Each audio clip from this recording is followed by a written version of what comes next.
এখন তানভীর সাহেব, আপনার কি কোনো জেলাসি হচ্ছে নারীদের অধিকার চেয়েছে? আপনার পুরুষত্ব জেগে উঠেছে কিনা?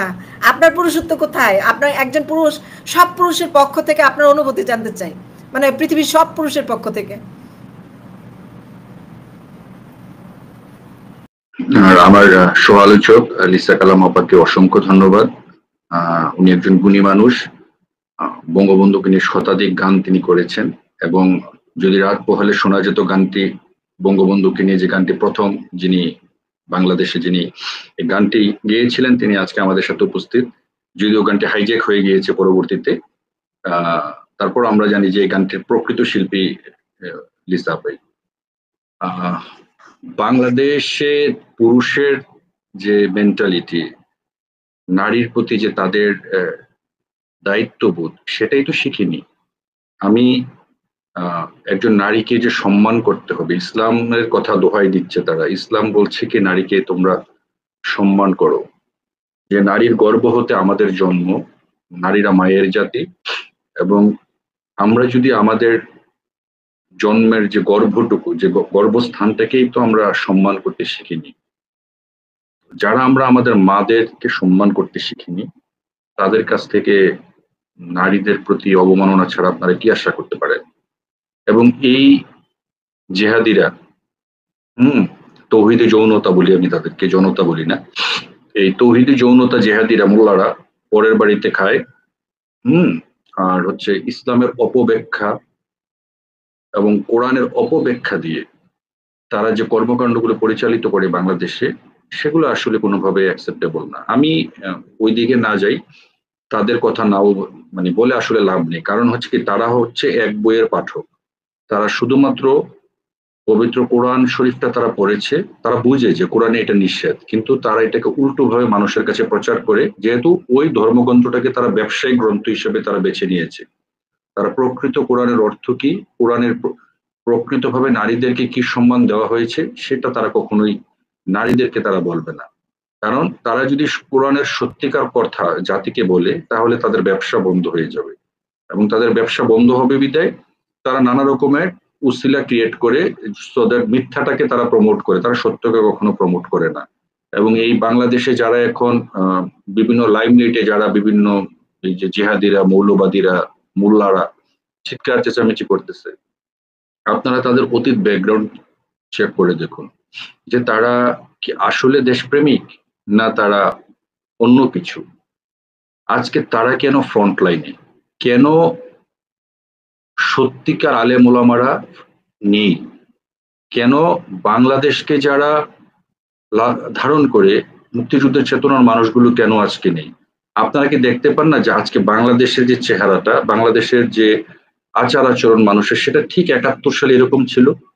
৭১-এ যখন আপনি বাংলাদেশ নিয়ে কথা বলতেন, মুক্তিযুদ্ধ মানে বাংলাদেশের জন্মের নিয়ে কথা বলতেন, বা পশ্চিম পাকিস্তানের বিরুদ্ধে কথা বলতেন, ধর্মের বিরুদ্ধে কথা বলতেন, আপনারা যখন বলা হতো যে আমরা গণতান্ত্রিক রাষ্ট্র চাই, আমরা সাম্প্রদায়িকতা চাই, অসাম্প্রদায়িক একটা রাষ্ট্র চাই, তখন কি এই ধরনের ঘটনাগুলো ঘটেনি ৭১-এ? এই ঘটনাই তো এখন ঘটছে, এর ব্যত্যয় তো কিছু ঘটছে না। তো যে কারণে বাংলাদেশে ৫ই আগস্ট ঘটিয়েছে এই জঙ্গি জিহাদিরা, একটি জঙ্গি হামলার পরিচালিত করে এই দেশটিকে আজকে মৌলবাদের আখড়ায় পরিণত করেছে, তাদের উদ্দেশ্য কিন্তু অন্যটা। যিনি এই জঙ্গি হামলার মাধ্যমে রাষ্ট্র ক্ষমতাটি দখল করেছেন, তাদের সর্বোচ্চ মহলের আশকারা পেয়ে আজকে এই ধরনের ঘটনা কিন্তু সংঘটিত হচ্ছে। মানুষের কথায়, আচরণে, শালীনতায়, ভদ্রতায় তার পরিচয় বহন করে। গত যে হেফাজতের যে তারা যে ইয়েটি করলো, নারী বিদ্বেষী যে সভাটি তারা অনুষ্ঠিত করলো, এই সরকার সম্পূর্ণভাবে তাদেরকে এই কাজটি করার জন্য আশকারা দিয়েছে, এবং তারাই প্রকৃত দায়ী এই কাজটিকে করার জন্য। কারণ তারা একদিকে নারী কমিশনকে বলছে যে তোমরা, নারী সংস্কার কমিশনকে বলছে আপনারা রিপোর্ট দেন, ওনারা রিপোর্ট দিয়েছে, এখন এই রিপোর্ট নিয়ে আবার তাদের লোকজনকে ওরা লেলিয়ে দিয়েছে যে তোমরা আবার এটা নিয়ে চিৎকার চেঁচামেচি করো।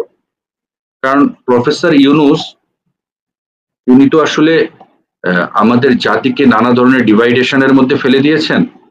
এই জাতিকে যেমন আওয়ামী লীগ করে এখন মহাপাপ, আওয়ামী লীগ করলে আপনাকে মব করে হত্যা করতে হবে বা ধরে জেলে দিতে হবে, অথবা আপনার পিছনে নানা ধরনের কুৎসা রচনা করতে হবে।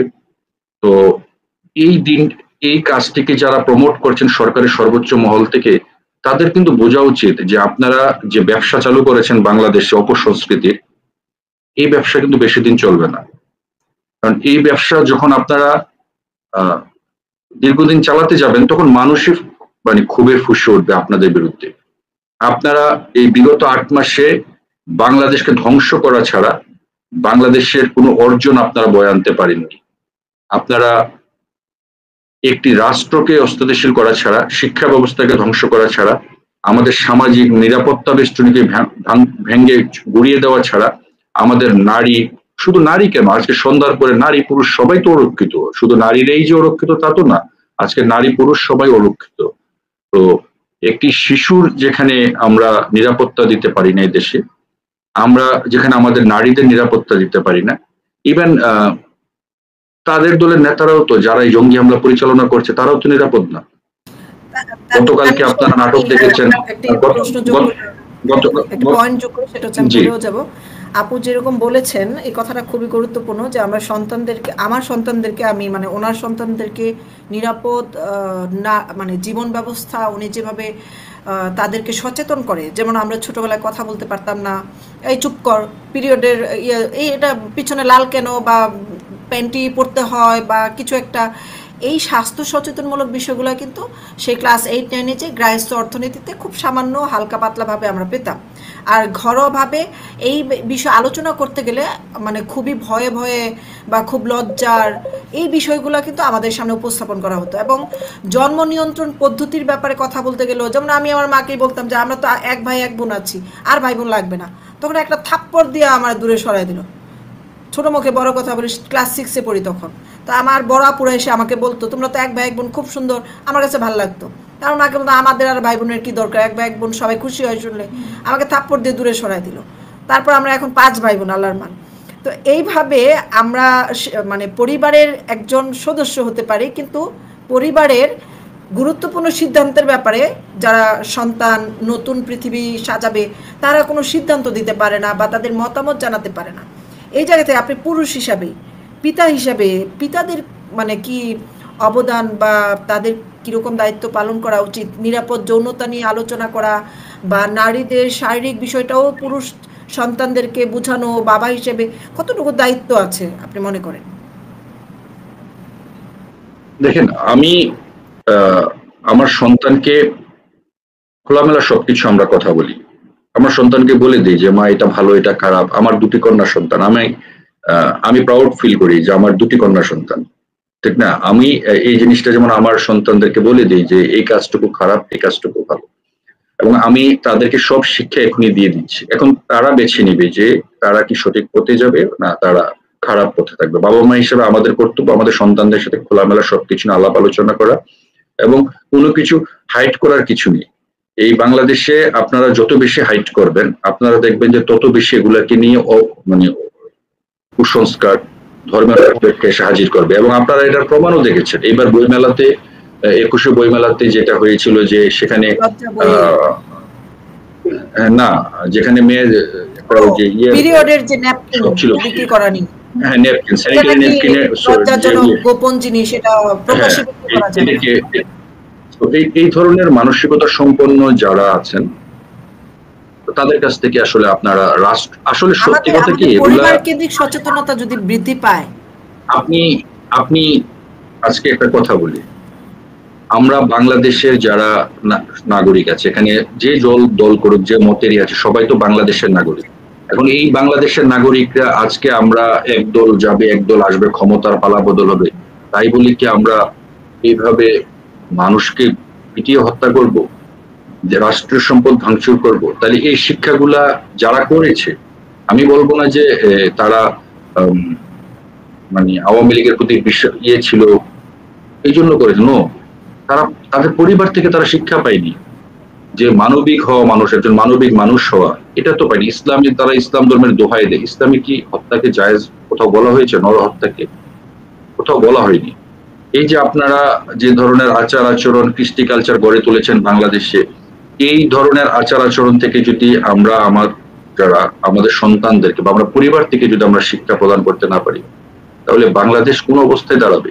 এটা কেউ একবার চিন্তা করেছেন? আর সবাই বলতেছে যে নারীর স্বাধীনতা নিয়ে অবাধ প্রশ্ন, বা 5ই আগস্টের সময় যে নারীরা সাবেক প্রধানমন্ত্রী ওনার বিরুদ্ধে রাস্তায় নেমে এসেছিল, আপনারা দেখেছেন, বিভিন্ন শিল্পী, কলা কুশলী, তারপরে এই নারীরা কারা? যারা বিগত সময়ে শেখ হাসিনার সরকার কর্তৃক সবচেয়ে বেশি উপকৃত ছিল, নানাভাবে তারা এই আওয়ামী লীগ সরকার থেকে যারা বেনিফিশিয়ারি ছিল সেই নারীরা রাস্তায় নেমেছে এবং এটা পরীক্ষিত। আজকে শিল্পী যে আর্টিস্ট আপনার অভিনেতা সিদ্দিকুরকে পিটিয়ে কেন পুলিশের হাতে দেওয়া না? কেন তিশাকে গণপিটুনি দিয়ে পুলিশের হাতে দেওয়া হচ্ছে না? তিশারা কে ছিল? এই যে বাঁধনরা হঠাৎ করে নামলো, বাঁধনরা বেনিফিশিয়ারি ছিল না? ফারুকী যে উপদেষ্টা তিনি বেনিফিশিয়ারি ছিলেন না? টিভির অন্যান্য অভিনেতা অভিনেত্রী গায়ক গায়িকারা তারা বেনিফিশিয়ারি ছিলেন না? তো তাদেরকে পিটান না কেন? তাদের বিরুদ্ধে কথা বলছেন না কেন? ইভেন দেখেন এই আওয়ামী লীগের যারা বেনিফিশিয়ারি ছিল, যেসব শিল্পী কলা কুশলীরা বা সঙ্গীত মানে সাংস্কৃতিক অঙ্গনের মানুষরা, এরা দেখেন ওই বলের মানুষগুলো এখন আবার সিন্ডিকেট করে তারা কিন্তু তাদের মতো করে নানা ধরনের তারা কিন্তু ঠিক আছে। মানে হচ্ছে চোর, আওয়ামী লীগ বলেন, বিএনপি বলেন, যে দলেরই বলেন, চোরে চোরে যে মাসতুতো ভাই প্রবাদটা আছে, এটা একেবারে সঠিক একটা প্রবাদ।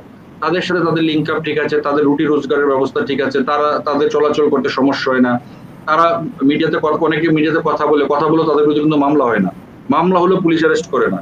মানে নানা ধরনের তাদের বিষয় আসলে জড়িত আছে, যেগুলা হয়তো তারা সিরিয়াসলি আওয়ামী লীগকে বিগত সময়, আমি কথাটা শেষ করি, বিগত সময় যারা সিরিয়াসলি আওয়ামী লীগ ফোন করেছে তারা কিন্তু বেনিফিশিয়ারি না, কারণ তারা মন থেকে বঙ্গবন্ধুকে ভালোবেসেছে, দলকে ভালোবেসে দলের জন্য কাজ করেছে। তারা কিন্তু আজকে নিগৃহীত, নিষ্পেষিত, উপেক্ষিত। এবং এই যে একটি দল 5ই আগস্টের পরে মানে প্রত্যেকটি নেতা কর্মী আজকে মানে একেবারে ছন্ন ছাড়া, তার কারণটা কি? এই কারণগুলো তো অনুসন্ধান করতে হবে। এই রাজনৈতিক নেতৃত্বরা যখন কথা বলবেন, বা আজকে আওয়ামী লীগের এই দুরবস্থা, কালকে যারা ক্ষমতায় আসবেন তাদের এই দুরবস্থা হবে না, যেটার গ্যারান্টি থেকেও দিতে পারেন না। তাহলে আপনারা যে অপকর্মটি করছেন আওয়ামী লীগের উপরে, এই কাজটি যখন আপনারা আবার ক্ষমতা হারাবেন, আপনাদের সাথে করা হয়, তখন আপনাদের কি অবস্থা হবে? আপনারা কি একবার ভেবে দেখেছেন বাংলাদেশে? তাহলে এই দেশটাকে যারা পরিকল্পিতভাবে অস্থিতিশীল করে তুলছে, সাধারণ মানুষের জীবনমান আপনারা যারা আজকে নিশ্চিহ্ন করার যে পায়তারা করছেন, এবং আপনারা যে কাজটি করার জন্য সবাই মিলে, বিশেষ করে জামাত বিএনপিরা যারা লাফিয়ে পড়ছেন, আপনারও তো এই বাংলাদেশে থাকতে হবে রে ভাই, আপনারও কিন্তু এই দেশে চলতে হবে। এবং এই দেশ কিন্তু আপনারা বুঝতে হবে যে সাবেক প্রধানমন্ত্রী শেখ হাসিনা এত উন্নয়ন করার পরেও এদেশের মানুষ কিন্তু 5ই আগস্ট শেখ হাসিনার বিরুদ্ধে ভুল বুঝে হোক, না বুঝে হোক, বা প্রতারণার শিকার হয়ে হোক, তারা কিন্তু মাঠে নেমে পড়েছিল। এটা সত্য, এটাকে অস্বীকার করার কিন্তু কোনো উপায় নেই, কারণ তখন মানুষ এগুলো বুঝিনি। কিন্তু এই বিগত 8 মাস পরবর্তীতে কিন্তু মানুষ এই জিনিসগুলো কিন্তু আস্তে আস্তে বুঝতে পেরেছে। তাহলে আমরা যে জিনিসগুলো আসলে বলতে চাই বা বুঝাতে চাই, সেটা হচ্ছে যে আমরা প্রত্যেকটি মানুষকে মানবিক হওয়া প্রয়োজন, এবং এই মানবিকতা কিন্তু আমি আমার পরিবার থেকে শিখতে হবে। আমি যদি আমার সন্তানকে সুশিক্ষা দিই, আমি যদি আমার পরিবারের যে লোকজন আছে তাদেরকে যদি আমরা সুশিক্ষা দিই, আমরা কিন্তু এই ধরনের ভায়োলেন্স করব না, আমরা কিন্তু কোনো ধরনের অপকর্মে লিপ্ত হতে আমার সন্তানরা যদি শিক্ষাটা না পায় তারা করবে না। তো প্রত্যেকটি নাগরিকেরই উচিত, আমরা মনে করি যে একটির সাথে কিন্তু একটা লিঙ্ক আপ আছে। আপনারা দেখবেন যে এটা একটা চেইন, মানে আমাদের লাইফস্টাইলটা ইটস এ চেইন, এবং এখানে প্রত্যেকটার সাথে প্রত্যেকটা সম্পর্কিত। শিক্ষা বলেন, আমাদের সমাজ ব্যবস্থা বলেন, আমাদের পারিবারিক যে কালচার বলেন, আমাদের যে অন্যান্য, আমরা যদি চাকরি বাকরি করি, বা সর্বক্ষেত্রে আমাদের একটা শৃঙ্খলিত জীবন আছে, এবং আমরা কিন্তু ডিসিপ্লিন লাইফ আমরা সবাই পছন্দ করি, এবং যেখানে উচ্ছৃঙ্খলতা, বর্বরতা, এই জিনিসগুলো কিন্তু কারো কাছে কাম্য না। আমি অনুরোধ করব, আমরা যারা পুরুষ আছি, যে আমরা সহনশীল হব, আমরা আমাদের পরিবারকে আমরা সুশিক্ষা দান করব, মানবিকতা দান করব, এবং ভালো মানুষ হওয়ার চেয়ে সব বড় ধর্ম, বড় পবিত্র কাজ মনে আর কিছু নেই। এখানে 5 ওয়াক্ত নামাজ পড়লাম, পিছনে নারীকে নিয়ে সমালোচনা করলাম, সুদ খেলাম বা খারাপ কাজ করলাম, তাতে কিন্তু আমি মানুষকে আবার জাহির করছি আমি কিন্তু খুব নামাজি, বা আমি ইসলামকে খুব পালন করি, কিন্তু বিহাইন্ড দ্য সিন আমি কিন্তু অপকর্ম করি। তাতে কি আমার জান্নাত নিশ্চিত? এই কাজটি আমরা যারা করি, আমরা কি বলতে পারি যে আমরা জান্নাতে যাব? তা আমাদের সকলের উচিত আমরা একজন মানবিক মানুষ হওয়া, ভালো মানুষ হওয়া, এবং আমরা যদি ভালো মানুষ হতে পারি, আমাদের পরিবারের আমাদের কাছ থেকে অ্যাটলিস্ট এতটুকু বলতে পারি যে বাবা মা যদি ভালো আচরণ করে বা মানবিক মূল্যবোধ যদি তাদের মধ্যে থাকে এবং ওই সন্তানগুলোর মতো মানবিক মূল্যবোধ গড়ে উঠবে, তাহলেই একটি সুন্দর সমাজ, একটি সুন্দর রাষ্ট্র গড়ে উঠবে। আদার দেন যে যত কথাই বলি না কেন, বাংলাদেশকে ঠিক করা ইটস নাও ইম্পসিবল। যে পথে বাংলাদেশ গিয়েছে সে পথ থেকে ফিরে আসা বাংলাদেশের জন্য খুবই দুরূহ একটি ব্যাপার। এবং এই 5ই আগস্ট না ঘটলে আমরা বুঝতে পারতাম না যে এই দেশের মানুষ এতটা পশু হতে পারে, এদেশের মানুষের ভিতরে এত পরিমাণ মানে হিংসা, বিদ্বেষ, ক্রোধ কাজ করতে পারে, সেটা 5ই আগস্ট না হলে আমরা আসলে বুঝতাম। আচ্ছা, আমার এখন যেটা প্রশ্ন সেটা হচ্ছে, এখন আমরা একটু রাজনৈতিক প্রশ্নে আসি। আমাদেরকে কি এই যে আপনি বললেন যে সরকার নিজেই একদিকে নারী অধিকার কমিশন গঠন করে এই বিতর্কিত বিষয়গুলো সামনে নিয়ে এসছে, এবং আরেকদিকে তারই পালিত এবং লালায়িত লোকজনগুলো এই দৃশ্য আমাদের সামনে উপস্থাপন করেছে, এবং আমাদেরকে এগুলো দেখানোর মানে কি? রোহিঙ্গাদের ভান্ডারে ঢুকতে দেওয়া হবে না, এই ধরনের খবর পাচ্ছি। রোহিঙ্গাদের তথ্য ভান্ডার যেটা আছে সেটাতে ঢুকতে দেওয়া হবে না বললেন এনআইডি মহাপরিচালক, তথ্য ভান্ডারে ঢুকতে দেওয়া হবে না। এবং কক্সবাজারে সমন্বিত মানবিক সহায়তা জোরদার, ব্র্যাক ইউর চুক্তি স্বাক্ষর। তার মানে কি? এদিকে আমরা সবাই ব্যস্ত এই যে আলোচনা করছি, যারা রাজনৈতিক চর্চা করে বা আপনারা যারা রাজনৈতিক বিষয় বিশ্লেষণ করেন, আপনাদেরকে আমাদেরকে এই নারী বিষয়ক বিষয়ে আলোচনা করার জন্য ব্যস্ত রেখে সেদিকে কক্সবাজারে মানবিক সহায়তার নামে সেই করিডোরের চুক্তি হয়ে গেল, সেখানে বিএনপিও আপত্তি জানালো, কোনো ফয়দা হলো না। এবং এই দেশের জনগণ, সাংবাদিকরা অনেকেই এটাতে আপত্তি জানিয়েছেন, কোথাও কারোর সঙ্গে বসা হলো না, সেটা চুক্তি হয়ে গেল, স্বাক্ষর হয়ে গেল। তার মানে এই যে সমস্ত নাটক, যে হাসনাতকে মেরেছে বা নারী অধিকার নিয়ে যত পারো গালাগালি করো, যত পারো এখানে ঢাকাকে ব্যস্ত রাখো, ওদের কি মূল পয়েন্ট হচ্ছে ঢাকায় সবার নজরটাকে ঢাকামুখী করা? আপনারা একটা জিনিস খেয়াল করবেন, সেটা হচ্ছে এই সরকার যখন কোনো অপকর্ম করে, এই অপকর্মটি করার আগেই তার যে সাঙ্গপাঙ্গ চালাচুমুন্ডা আছে, জঙ্গি বাহিনী, হ্যাঁ, পাকিস্তানি যে রুহানি সন্তানরা আমাদের এখন, এই রুহানি সন্তানদেরকে দিয়ে তারা আগে একটা নাটক তৈরি করে।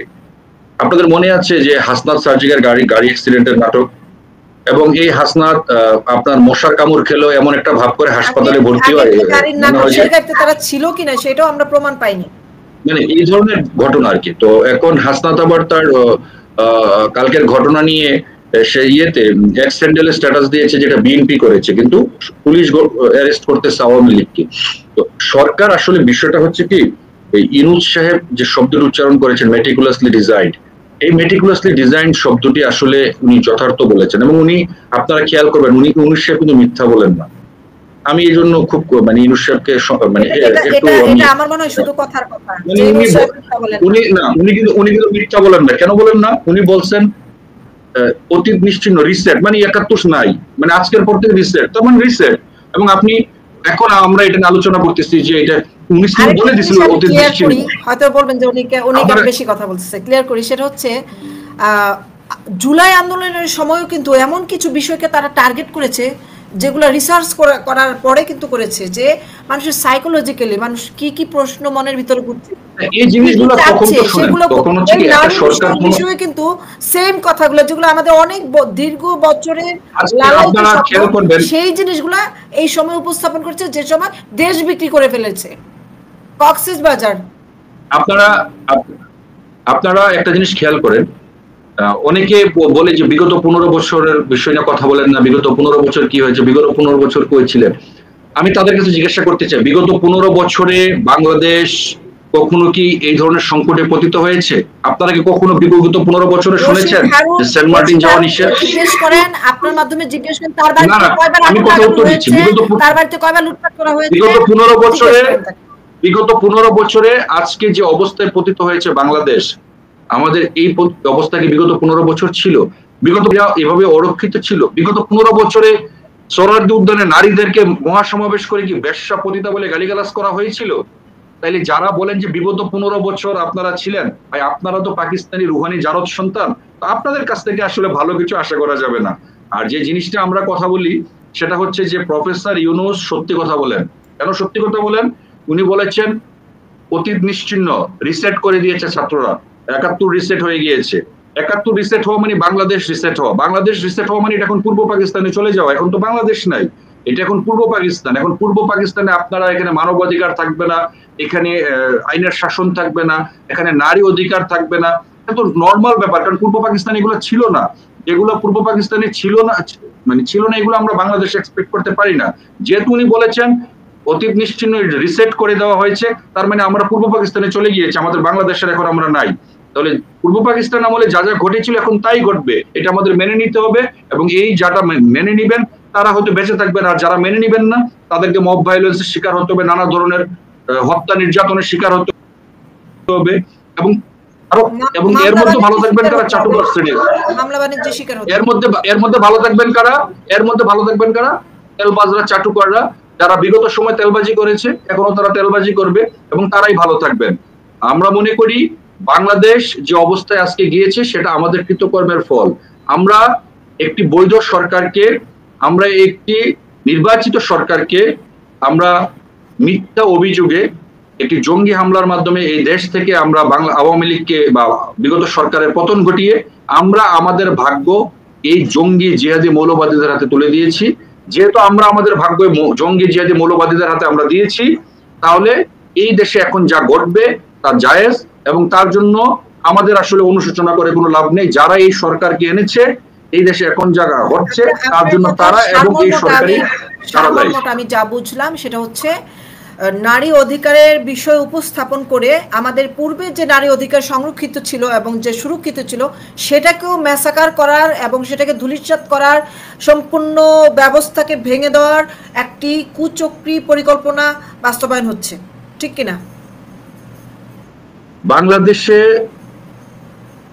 বিগত সরকারের এমন কোনো জায়গা নাই যে জায়গাগুলোকে তারা ধ্বংস করেনি, তারা নষ্ট করেনি। কারণ তাদের ধারণা কি, এই জিনিসগুলো ঠিক থাকলে এদেশের মানুষ শেখ হাসিনার প্রতি তাদের অনুগ্রহের কথা তারা মনে রাখবে। কারণ শেখ হাসিনা জনবান্ধব সরকার ছিলেন। শেখ হাসিনা বিগত 15 বছর তিনি শোষিত নিপীড়িত মানুষের জন্য কাজ করেছেন। তার সময় নারীরা নিরাপদ ছিল এবং প্রত্যেকটি সেক্টরে নারীরা যেভাবে অগ্রগামী হচ্ছিল